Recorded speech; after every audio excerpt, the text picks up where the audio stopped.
암 괜찮고 말고.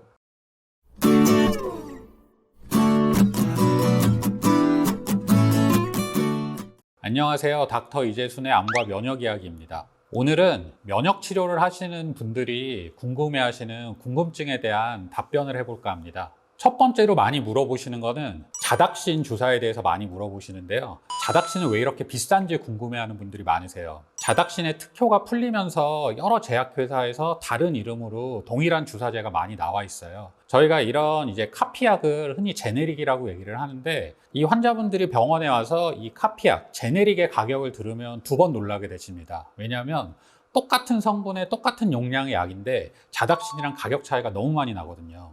여기서 이제 환자분들이 궁금하기도 하고 걱정이 되시고 고민이 되시는 거예요. 똑같은 성분, 똑같은 용량의 약이라고 했는데 자닥신과 카피약, 제네릭들의 가격 차이가 너무 나다 보니까 이게 정말 어떤 거를 선택을 해야 될지도 모르겠고, 자닥신을 하지 않고 다른 거는 너무 저렴하다 보니까 혹시 효과가 떨어지는 건 아닌지, 이런 것들에 대한 질문을 많이 하십니다. 사실 자닥신의 가격이 왜 이렇게 고가인지는 저도 정확하게는 모릅니다. 다만 제 추측으로는 처음에 이 자닥신의 특허가 풀리고 여러 제약회사에서 제네릭이라는 약들이 나올 때는 가격이 떨어질 거라고 사실 예측을 했었어요. 근데 실제로 치료에 적용을 해보니까 대부분 이런 면역 치료를 받는 환자분들은 실손보험을 가지고 치료를 하시는 분들이 많으시고요. 그러다 보니까 초기에는 환자분들이 똑같은 약이라고 해도 새로 나온 약보다는 기존에 그래도 오랜 기간 치료를 했었던 자닥신을 선호하는 그런 기류가 생겼습니다. 더더군다나 자닥신 같은 경우는 치료비를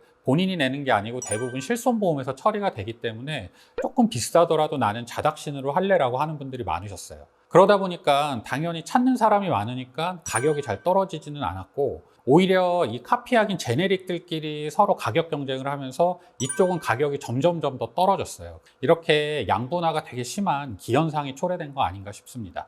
그렇다면 이 자닥신이랑 자닥신이 아닌 나머지 제네릭들의 효과 차이는 얼마나 클까? 사실은 동일한 제형의 동일 용량이기 때문에 효과 차이가 아주 드라마틱하게 크다라고 말씀드리긴 어렵고, 어쩔 수 없이 본인 여건과 상황에 맞춰서 주사제를 선택을 하실 수밖에 없습니다.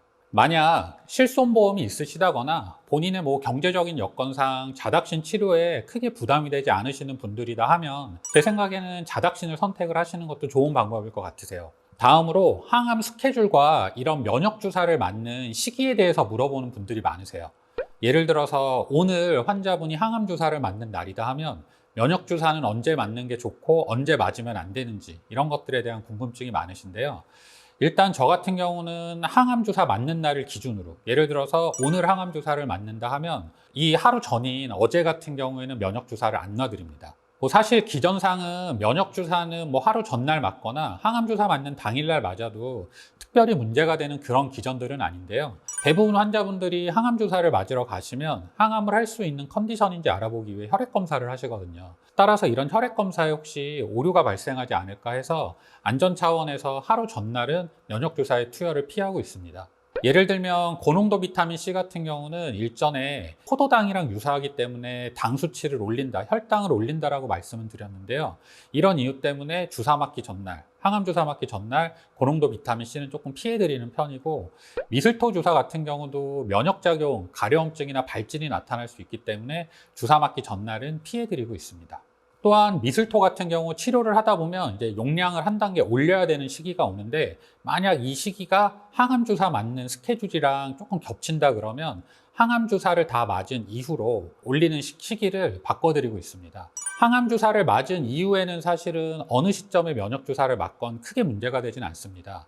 다만 이제 항암 주사 맞을 때도 주사를 여러 개 맞으셔서 환자분들이 조금 피로감들을 느끼시기 때문에 주사 맞은 당일은 피하고, 오늘 항암 주사를 맞으셨다 하면 내일부터 나와서 면역 주사를 맞으라고 권해드리고 있습니다. 마지막으로 많이 물어보시는 건 면역 치료 기간에 대해서 많이 물어보세요. 사실은 정답은 없지만 최소 저 같은 경우는 처음 오신 분들한테 이왕 하기로 마음 먹으셨으면 6개월, 못해도 3개월 정도는 꾸준히 유지를 하시는 게 조금 효과를 기대할 수 있다고 말씀을 드립니다.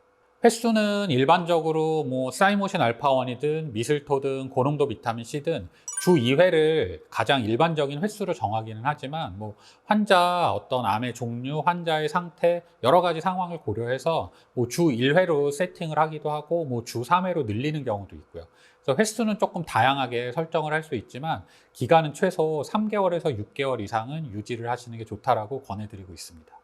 오늘은 많은 분들이 궁금해하시는 면역 치료의 어떤 궁금증에 대해 답해드리는 시간을 가졌는데요.